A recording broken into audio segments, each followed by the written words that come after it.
Bienvenue à la révision de la 8e session du cycle de méditation de pleine conscience, le MBSR. Je vous invite à un temps de respiration pour vous connecter à vous-même. Quelle que soit votre position, ce qui compte, c'est votre posture intérieure. Vous n'êtes pas obligé de bouger, de vous asseoir en tailleur pour vous connecter à vous. Il suffit de poser l'intention. Fermez les yeux ou gardez les yeux ouverts. Et venir vous relier à votre souffle.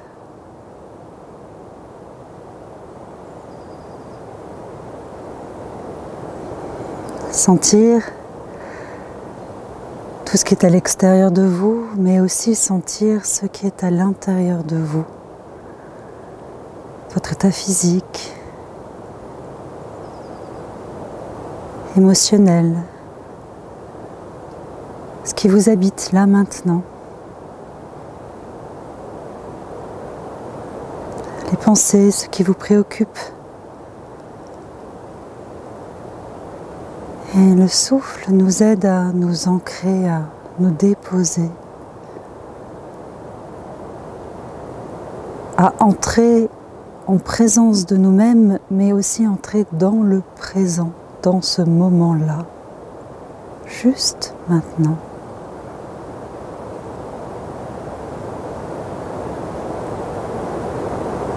Fermer les yeux est une façon de vraiment plonger à l'intérieur de soi, mais ce n'est pas obligatoire.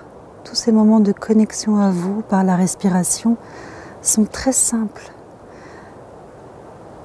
C'est maintenant, dans votre quotidien, ce que je vous invite à faire aussi souvent que possible. Comment je me sens? Quelques secondes de respiration consciente. Comme une pause pour prendre soin de vous. Vérifier, être et continuer à passer dans l'action. C'est pas grand-chose, mais ça change tout. À la dernière session, c'était un peu le thème prendre soin de soi, identifier son besoin et commencer avec tout ce que vous avez appris, avec tout ce que vous avez cultivé, développé, à avoir votre propre façon de répondre à votre besoin.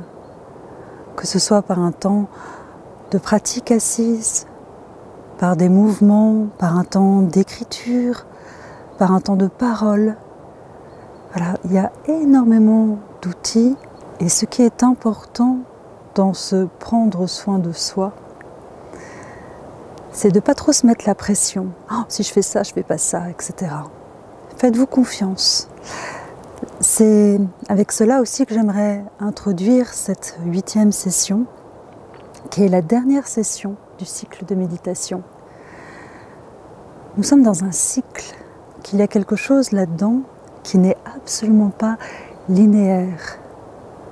Il s'agit de votre vie entière qui va continuer à se déployer par cercles successifs. Comme une spirale, vous allez repasser aux mêmes endroits, mais un peu autrement, puisque vous vivrez un présent différent, que vous serez enrichi de tout votre passé, que vous aurez intégré certaines informations, mais pas d'autres, que vous continuerez à passer encore et encore sur des expériences en utilisant les outils de la pleine conscience et d'autres pour mettre de la lumière, de la clarté, de la conscience sur ce que vous vivez. Le cycle MBSR, c'est vraiment une base. C'est comme d'apprendre à faire ses gammes avant de se mettre à jouer sa propre musique. Ce n'est pas une fin en soi. Et à aucun moment vous pouvez dire « check, ça y est, je sais gérer mon stress, ad vitam aeternam ». C'est un point d'ancrage magnifique. C'est ce qui vous donne aussi une structure, parce que c'est très pédagogique. Ça vous donne aussi, selon l'endroit où vous êtes, soit une initiation à certaines notions, soit des points d'approfondissement. C'est pas fini. À partir de là, vous avez la force de continuer avec autonomie, répondre à votre besoin, prendre soin de vous. Vous allez pouvoir continuer seul et il y a certains moments où vous allez vous essouffler et c'est normal. Tout le monde fait l'expérience de lâcher avec la pratique parce que, plein de raisons. Ce qui compte n'est pas de lâcher mais de reprendre. Parce que vous avez suffisamment cultivé en vous une pratique durant ce temps, 2 mois et demi, vous avez une mémoire de toutes ces heures passées assises, de tous ces moments que vous avez consacrés, de façon personnelle ou en groupe, et c'est pas rien.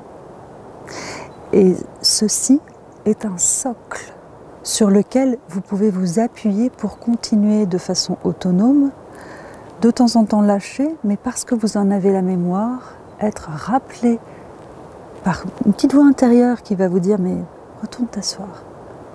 Peut-être que vous aurez besoin à nouveau du soutien d'un groupe. Il y a plein de groupes tout autour de vous, quel que soit l'endroit où vous vivez, où vous pourrez, de façon ponctuelle, ça suffit, renouer avec la pratique.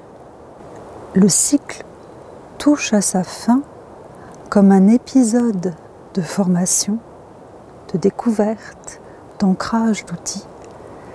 Mais il y a un autre cycle qui démarre, et encore un autre, et encore un autre. C'est votre vie qui continue. Je vous encourage vraiment à commencer à faire des stages, 1 jour, 2 jours, et puis plonger dans une retraite. Je me souviens, c'est vraiment en passant par la retraite de quelques jours que cet ancrage dans la pratique a été vraiment intégré. Ce que j'ai envie d'ajouter aussi, c'est rester simple avec la pleine conscience, quel que soit ce que vous ayez découvert. Pas de prosélytisme, de « moi j'ai compris quelque chose que toi tu n'as pas compris ». Restez dans votre authenticité, avec une forme d'humilité. Il y a peut-être des prises de conscience, des choses qui vous donnent l'impression de transformation, ou du coup vous pouvez voir chez d'autres qu'il y a des blocages. N'oubliez jamais que vous avez des blocages pour d'autres.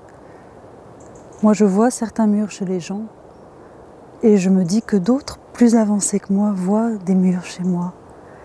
Et c'est vraiment important aussi de nous considérer comme tous en chemin, faisant partie là aussi d'un cercle d'évolution, de maturation, de retour vers notre propre sagesse intérieure. Donc, restons simples et authentiques dans ce que nous faisons. J'ai envie d'ajouter, n'ayons pas peur de tomber, n'ayons pas peur d'être imparfait. Toute cette approche de la pleine conscience n'est pas là pour faire de nous des êtres parfaits, sages, calmes, zen en toutes circonstances, mais simplement des êtres dans le cœur, authentiques, conscients de ce qui leur arrive, conscients de leurs blessures du mieux possible, conscients de leur lumière comme de leur part d'ombre, avec des moments où on peut ne pas être fier de nos actions et on les voit. Et on peut faire un choix d'être autrement. Quand vous remarquez qu'il y a de la culpabilité, oh, je devrais faire ci parce que si j'étais sage et zen, je serais comme ça. Et en fait, je fais ça. Allez plonger là-dedans. Ce qui compte est d'être authentique, au plus proche de votre vérité, là où vous en êtes maintenant, avec simplicité, sans prétention. Le piège de cela est de commencer à donner des bons conseils aux autres. Gardez-les. Vivez, incarnez ce que vous avez ressenti, compris, et ça suffit. On a toujours envie, quand on a trouvé quelque chose qui nous a fait du bien ou qui nous a fait évoluer, de commencer à convertir Pierre-Paul Jacques. La meilleure chose est simplement de le vivre et de l'exprimer. Et si on vient vous poser des questions, mais qu'est-ce que tu as fait pour avoir plus de recul, mieux gérer tes émotions? Ben là, répondez. Voilà, incarnez du mieux possible. Sans pression, sans enjeu, sans il faut, je dois.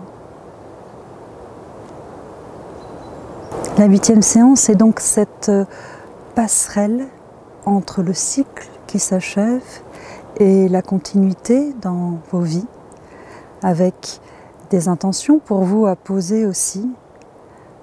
L'intention, par exemple, sans le soutien du groupe, de continuer à pratiquer de façon formelle et informelle, avec autonomie ou avec ponctuellement le soutien d'un groupe, un atelier, un stage, une retraite.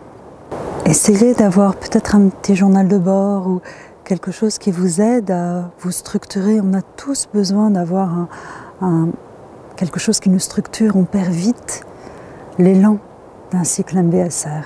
Donc on doit aussi trouver des stratégies pour le réactiver. Un petit journal de bord, ça peut aider. Et là-dedans, essayez de ne pas laisser passer des moments que vous vivez dans votre quotidien où ça frotte, où ça dissonne. Ne basculez pas dans une analyse permanente.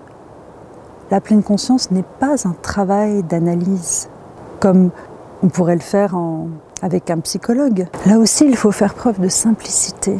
Dans ce côté introspection, il faut faire preuve aussi de dosage. C'est vraiment un équilibre de ne pas vivre sa vie en pilote automatique dans le déni de ce qui se passe. Ça, c'est un extrême. Et l'autre extrême serait d'aller dans de l'introspection permanente.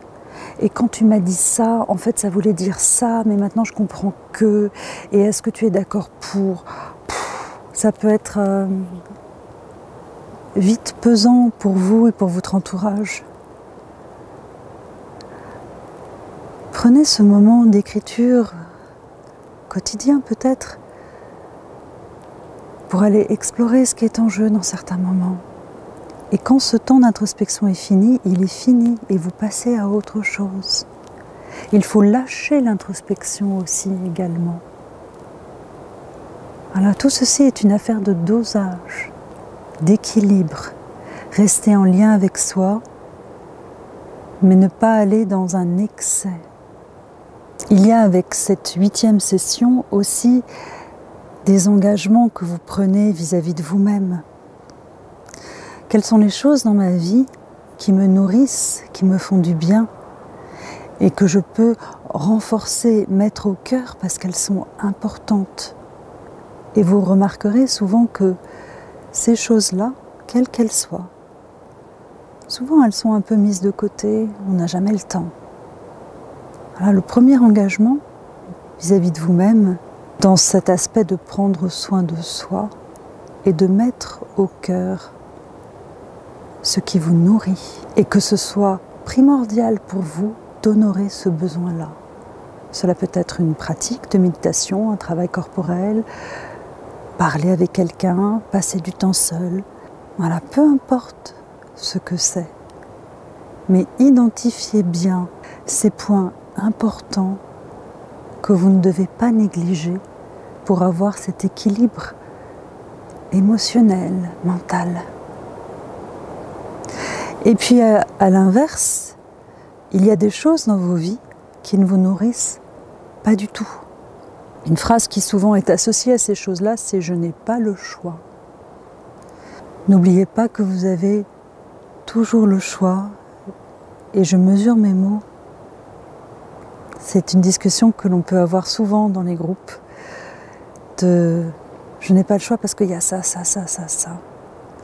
N'oubliez jamais que vous êtes des êtres libres et que la conscience vous amène cette capacité de choix, même lorsqu'il n'est pas facile. Le choix implique de lâcher quelque chose qui peut être confortable ou inconfortable.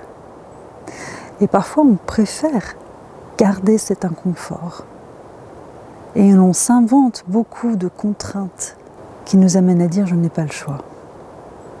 Dans une action qui est pour vous extrêmement désagréable, qui vous amène de l'inconfort, de l'angoisse, il faut aller vérifier s'il y a une valeur pour vous qui a été oubliée. Par exemple, Je suis maman, j'ai une contrainte d'amener mes enfants à l'école tous les matins, d'aller chercher. J'ai mon emploi du temps qui est complètement haché. Je n'ai plus une minute pour moi. J'ai cette sensation d'être complètement dans le planning de mes enfants. Ce que l'on oublie derrière, c'est de se relier à l'amour que l'on a pour ses enfants,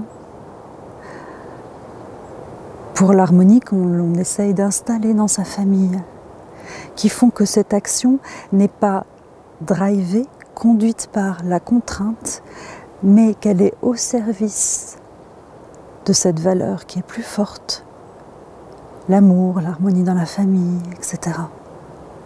Souvent, lorsqu'on vit les choses par la contrainte, c'est que l'on ne sait pas relier à ce qui fait sens, à la valeur qui est sous-tendue. Un autre exemple extrêmement trivial, autour de la vaisselle. Je dois faire la vaisselle, il y en a partout. Ça m'est arrivé plusieurs fois, ça, de me dire non, là maintenant, je ne la fais pas parce que si je le faisais, je râlerais et je dirais j'ai encore fait la vaisselle et c'était à toi de la faire. Voilà. Ne me faites pas dans ce cas-là. Attendez. Parfois, il faut juste attendre 5 minutes pour que vous puissiez basculer dans je fais la vaisselle non pas par contrainte, mais parce que j'ai envie de mettre de l'ordre dans ma cuisine, de nettoyer, que ce soit agréable, harmonieux. Ce que j'essaye de vous dire là-dedans est que ce qui compte n'est pas tant l'action que le point de départ de l'action, l'intention avec laquelle on la fait.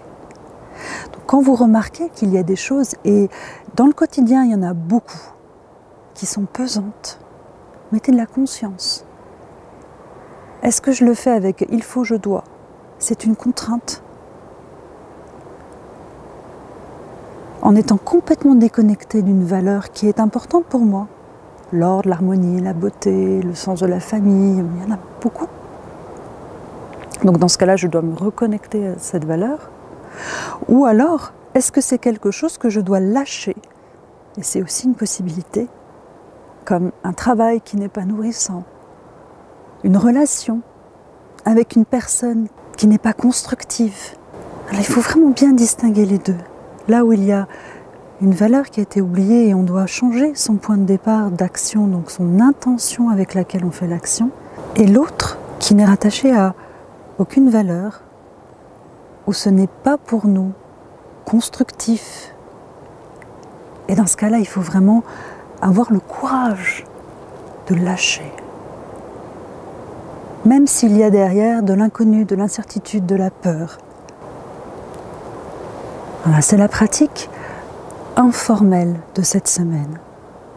Et que vous pourrez continuer, bien entendu, bien au-delà du cycle. Repérez dans vos vies ce qui vous nourrit, renforcez-le. Repérez ce qui ne vous nourrit pas.